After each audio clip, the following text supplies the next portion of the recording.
Welcome to Jay's Techie Crown. If you're watching my channel for the first time, please subscribe. Come, let's get into the video. Hi, welcome everyone. In this video, we are going to see how to do Informatica installation. So let us see the step 1 in the Informatica installation process. So first step would be to download the Informatica installable. You can go to Google and click on Informatica free download. Then you will be directed to an Oracle web page. In the Oracle web page, create your user ID and password and then log in into Oracle. Once you log into Oracle, it will take you to this Oracle Software Delivery Cloud. There you can come and type Informatica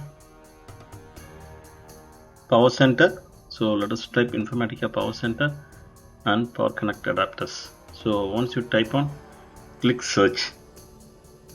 When you click on search, it will give you this Oracle Informatica Power Center and Power Connect adapter 79640. Click on it. It will show it's added. Click continue. Then you will be taken to this site. Based on the OS you have, click on Windows 64. Since I have Windows 64, I am clicking on Windows 64. But if you have different OS, then click on it. Then click continue. Agree to the terms and conditions.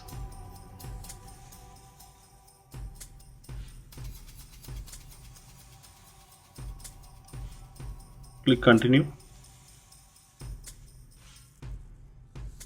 So now it will show all versions of Informatica 9.5, so everything. So I'm going to uncheck everything and then click on latest version 10.4.1.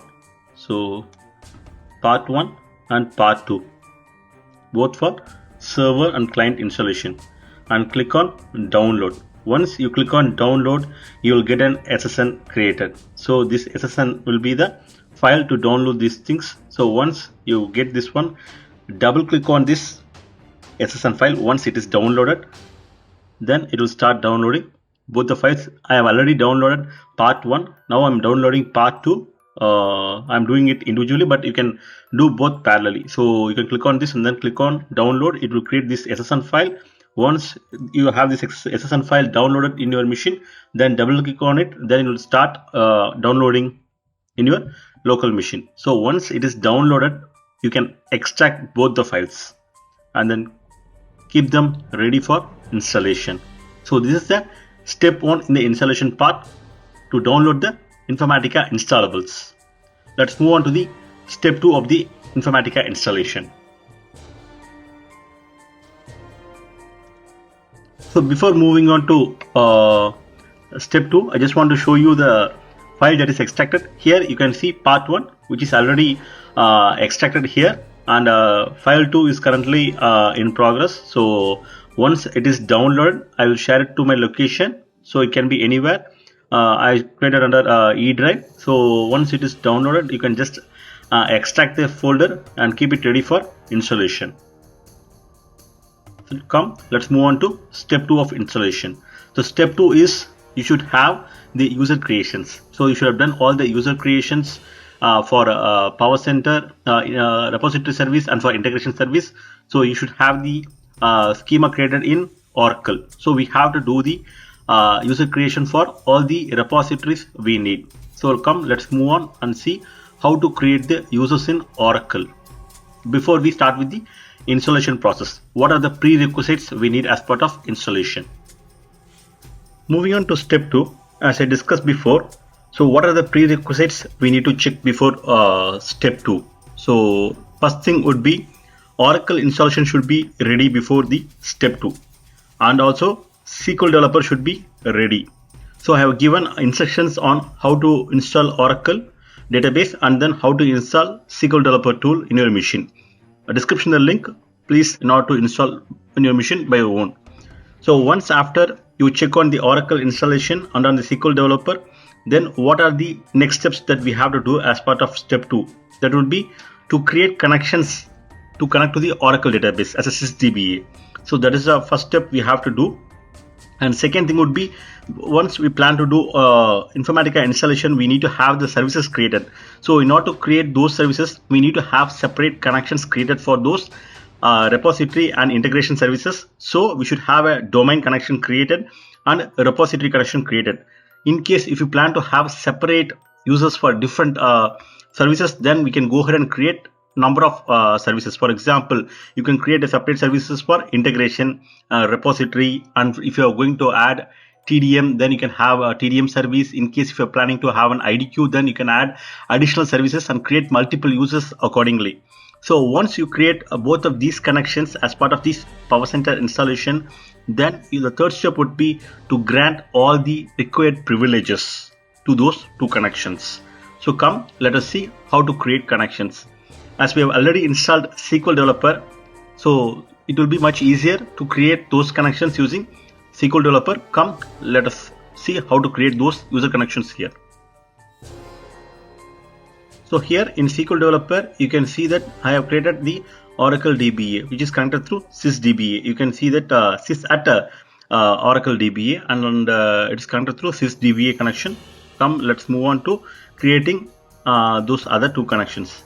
So here under sysdba role, I am going to create two new users, which is nothing but info domain. Info domain. Let me set the password.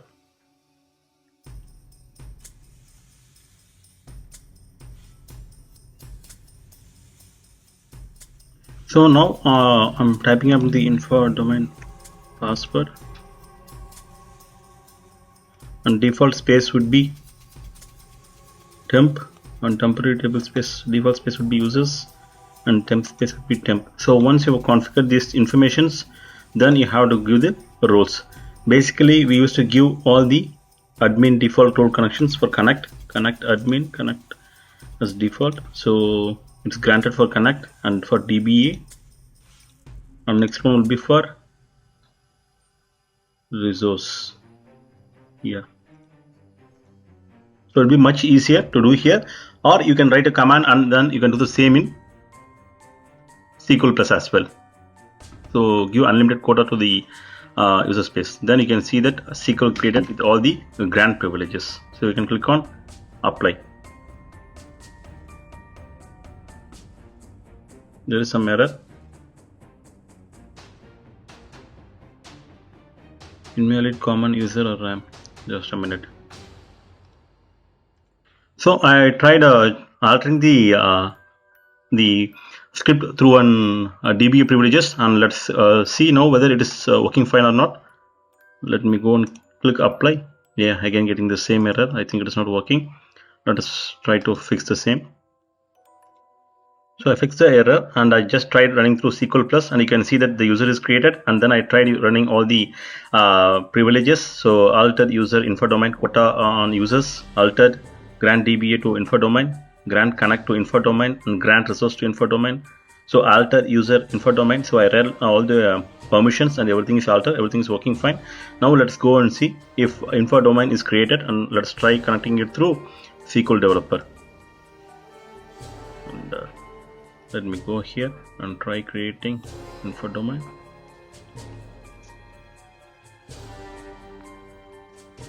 Info domain connection. Make sure you remember all the passwords because it is required while configuring the services.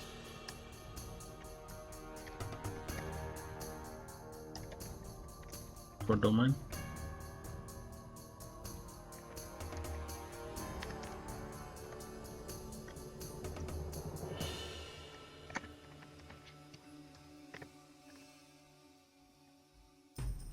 Change service name. Test success. Save password. Save. Connect. Now info domain is connected and created. Similarly, let us go and create info password.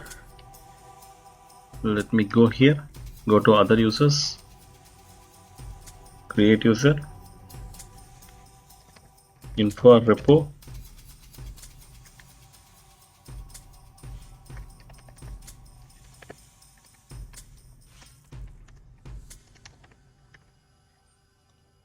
default is users, temporary table space, granted roles to DBA, connect, DBA, resource,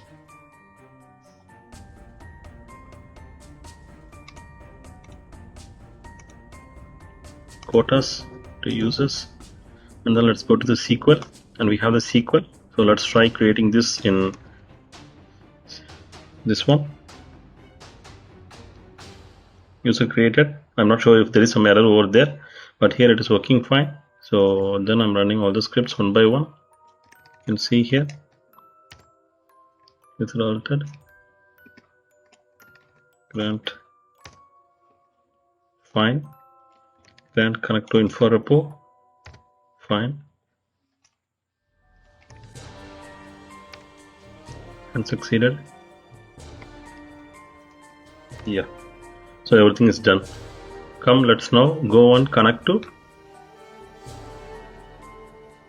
SQL Developer. Connect to SQL Developer or the info repo. Click on SQL Developer, info repo,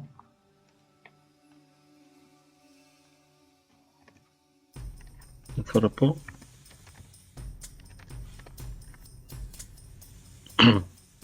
And his name ORCL test success,